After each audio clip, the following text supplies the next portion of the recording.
Breaking news చూస్తున్నాం. Andhra university మాజీ VC professor Prasad Reddy suspend అయ్యారు.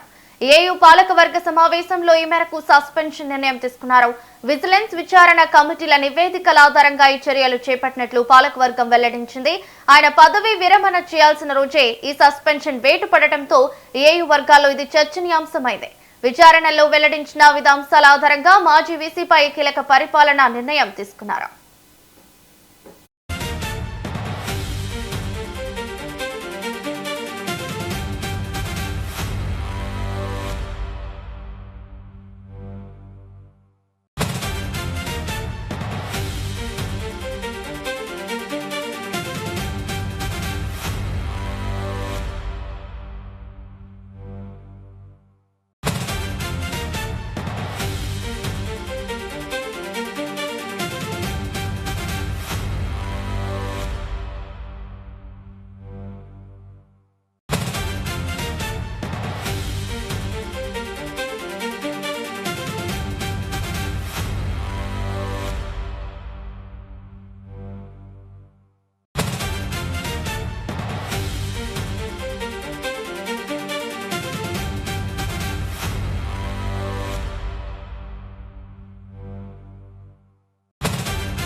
ఇక ఆంధ్ర యూనివర్సిటీ మాజీ VC professor Prasad Reddy suspend అయ్యారు.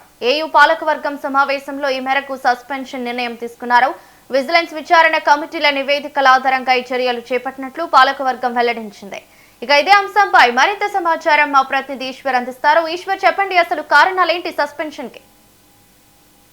అంటే ఆంధ్ర యూనివర్సిటీ మాజీ vice chancellor professor PVG Reddy Prasad రెడ్డిని నిధుల దుర్వినియోగం, అధికార దుర్వినియోగం ఆరోపణలపై ఏయూ పాలకవర్గం ఆయన్ని సస్పెండ్ చేసింది.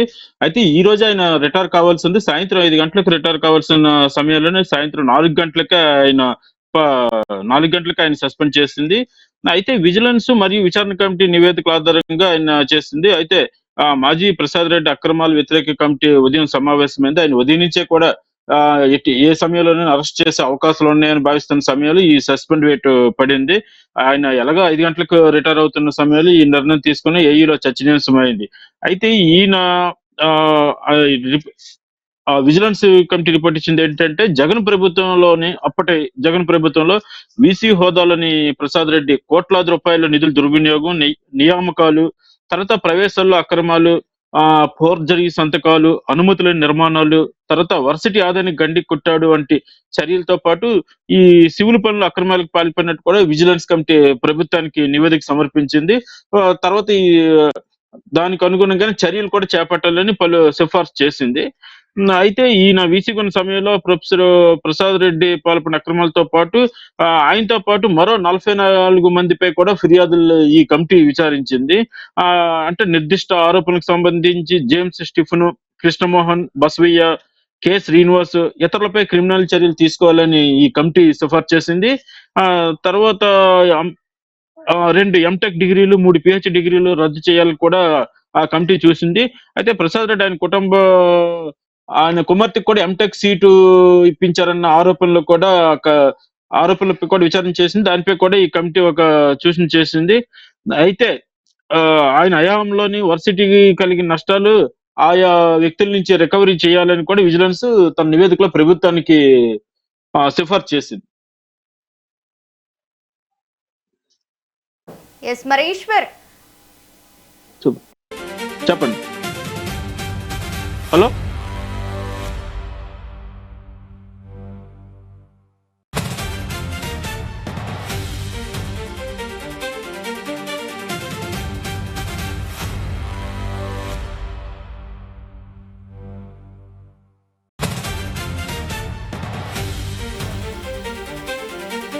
ఎస్ ఈశ్వర్ చెప్పండి. అంటే ఈ జగన్ ప్రభుత్వ హయాంలోనే అక్రమాలన్నీకి పాల్పడినట్టు, ఆయన రెండోసారి కూడా వీసీగా బాధ్యతలు చేపట్టడంతో ఈ అక్రమాలన్నీ చేసినట్టు ఈ కమిటీ, విజిలెన్స్ కమిటీ నివేదికను ప్రభుత్వానికి సమర్పించడంతోనూ ప్రభుత్వం ఈ చర్యలు చేపట్టిందని భావిస్తున్నారు.